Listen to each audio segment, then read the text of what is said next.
আমরা অবাক করা আজব খবর দেখাই ব্রেকলেস আমার বাংলায়। জেলায় জেলায় যা ঘটে চলেছে দেখিয়েছিলাম দিনভর মালদায়। হ্যাঁ, বোনের হয়ে দাদা পরীক্ষা দিতে গেলেন। কি করে হয়?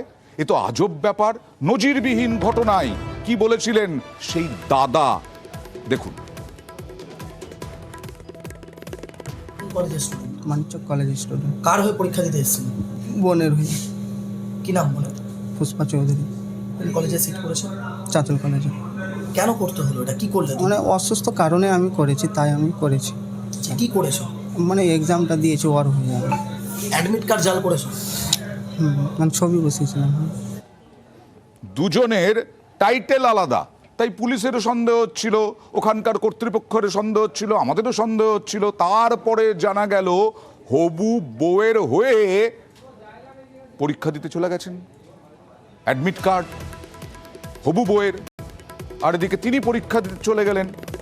বাপরে বাপ, কি দরদ! আর পড়লেন একেবারে শ্রীঘরে প্রায়। কথা বলবো প্রতিনিধি সেবকের সঙ্গে। সেবক, কি হলো ঘটনাটা আলটিমেটলি, ফাইনালি?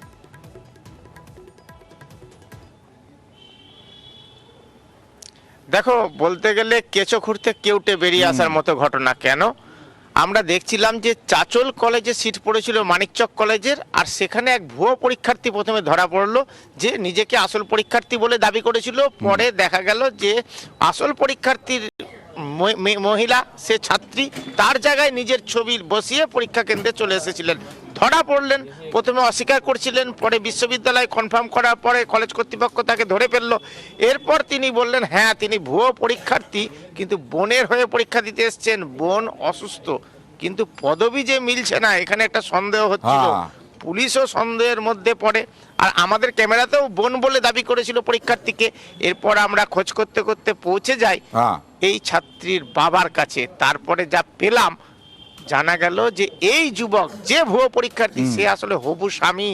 2 মাস আগে রেজিস্ট্রি করে এই ছাত্রীর সঙ্গে তার বিয়ে হয়েছে। ছাত্রী অসুস্থ, পরীক্ষা দিতে যেতে পারেননি, তাই হবু স্ত্রীর হয়ে তিনি পরীক্ষা কেন্দ্রে চলে গিয়েছিলেন নিজের ছবি লাগিয়ে, অ্যাডমিট জালিয়াতি করে। সেও এই পরীক্ষার্থী, এই যুবক, সেও কিন্তু কলেজ পড়ুয়া এমনটা জানা যাচ্ছে। আর এই ঘটনায় তাকে কিন্তু গ্রেপ্তার করা হয়েছে এমনটা জানিয়েছে চাঁচল থানার পুলিশ। পরীক্ষা দিতে গিয়েছিলেন, তিনিও বিপদে পড়লেন, আর তারপরে ওই পড়ুয়া, ওই পরীক্ষার্থী, তাকে তারও বিরুদ্ধে ব্যবস্থা নেওয়া হবে, তিনিও বিপদে পড়লেন।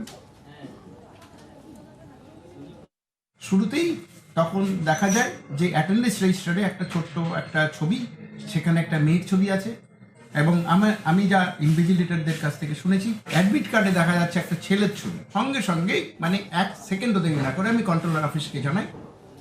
আর এবার